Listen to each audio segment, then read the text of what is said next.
প্রিয় দর্শক, বরাবরের মতো আজকেও সত্যের আহ্বানে অনুষ্ঠানে একজন অতিথিকে আমন্ত্রণ জানিয়েছি। আজকে আমাদের সাথে অতিথি হিসাবে আছেন হাফেজ কারি মাওলানা আনাস শেখ আম্মার।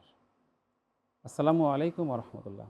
ওয়ালাইকুম আসসালাম রহমতুল্লাহি ওবরাকাতুহু। কেমন আছেন প্রিয় সাহেব? আলহামদুলিল্লাহ, আপনি কেমন আছেন? আলহামদুলিল্লাহ ভালো আছি। পবিত্র মাহে রমজানে সত্যের আহ্বান এই অনুষ্ঠানে আমরা একটি বিষয় নির্ধারণ করেছি। জাকাত একটি মানে আল্লাহর দেওয়া একটি বিধান। এই জাকাত সম্পর্কে আলোচনা আমরা শুনতে পারি। আর জাকাত সম্পর্কে আপনার কাছ থেকে আলোচনা করার জন্য আহ্বান জানাচ্ছি। জি, আলহামদুলিল্লাহ, অসংখ্য ধন্যবাদ সম্মানিত উপস্থাপক। আপনি খুব গুরুত্বপূর্ণ একটি বিষয় নির্ধারণ করেছেন, যাকাত। ইসলাম ইসলামী শরিয়া ৩টি বিষয়ের উপরে ৫টি বিষয়ের উপরে স্তম্ভ উপরে দাঁড়িয়ে আছে। একটা হলো সর্বপ্রথম আল্লাহর উপরে ঈমান আনতে হবে। ঈমান আনার সাথে সাথে তার উপরে নামাজ ফরজ হয়ে যায় এবং একটা বয়সের পরে তার উপরে রোজা ফরজ হয়। এখানে গরিব, দুঃখী, ধনী কারো মানে ভেদাভেদ নাই যে অমুকে রাখবে, অমুকে রাখবে না। সবার জন্য সমান। তারপরে চতুর্থ যে বিষয়টা হলো যাকাত। যাকাত নিসাব পরিমাণ মালের সম্পদের যদি কেউ মালিক হয়, তাহলে আল্লাহ সুবহানাহু ওয়া তাআলার আদেশ অনুযায়ী, নির্দেশনা অনুযায়ী তার উপরে যাকাত ফরজ হয়। সুবহানাল্লাহ। যাকাত বিষয়ে আল্লাহ সুবহানাহু ওয়া তাআলা পবিত্র কালামুল্লাহ হাকিমে বলেন, ওয়াকিমুস সালাতা ওয়া আতুজ যাকাত। তোমরা সালাত কায়েম করো, যাকাত প্রদান করো।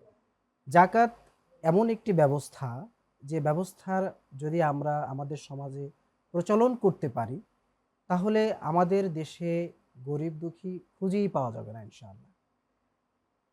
যাকাত ভিত্তিক অর্থনৈতিক ব্যবস্থা হলে পরে সম্পদের একটি ব্যালেন্স হয়।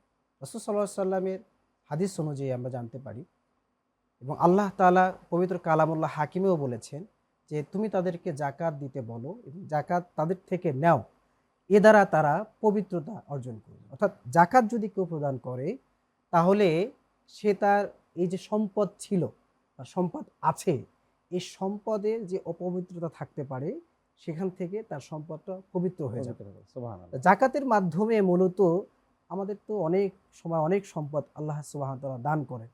এখন কিছুটা ভুল ত্রুটি তো থাকতেই পারে। তো যাকাতের মাধ্যমে ওই ভুল ত্রুটিগুলো আল্লাহ ক্ষমা করে দিয়ে ওই সম্পদটাকে হালাল করে দেয়। সুবহানাল্লাহ। সুবহানাল্লাহ। এরপরে যাকাত যদি কেউ প্রদান করে, তাহলে সেই যাকাতের যে হকদার আছে, এখন যাকাত এমন নয় যে যাকাতের আপনি সম্পদের মালিক হয়েছেন আর যাকাত আপনি চাইলে দিবেন আর না চাইলে দিবেন না, এরকম কোনো সুযোগ ইসলামে নাই। যাকাত দিতে আপনি বাধ্য, কারণ আপনার সম্পদের মধ্যেই আপনার প্রতিবেশী, এতিম, মিসকিন, রাসূল সাল্লাল্লাহু আলাইহি ওয়াসাল্লাম হাদিস অনুযায়ী ৮ খাতে যাকাত দান করতে হবে। ৮ শ্রেণীর মানুষ বা ৮ শ্রেণীর পেশায় যাকাত দান করতে হবে। জাকাতের হকদার তারা। একটা হলো আপনি দান করবেন, আরেকটা হলো হক। হক কি? আমি যেটা পাবো আপনার কাছে, আপনি যেটা পাবেন আমার কাছে। তো আমার পাওনা আমি জোর গলায় চেয়ে নিব। আর আপনি যেহেতু ঋণী, সেই হিসাবে আপনার উচিত আমাকে খুঁজে খুঁজে বের করে আপনার ঋণ পরিশোধ করা। তাহলে যাকাত যে দিবে, যাকাত প্রদানকারী সে হলো ঋণী, আর যে যাকাত পাবে সে হলো পাওনাদার। তাহলে যিনি যাকাত যার উপরে ফরজ হয়েছে, তিনি ঋণী যে পাবেন, তার কাছে তাকে খুঁজে খুঁজে প্রদান করাই হলো যাকাতদাতার কাজ।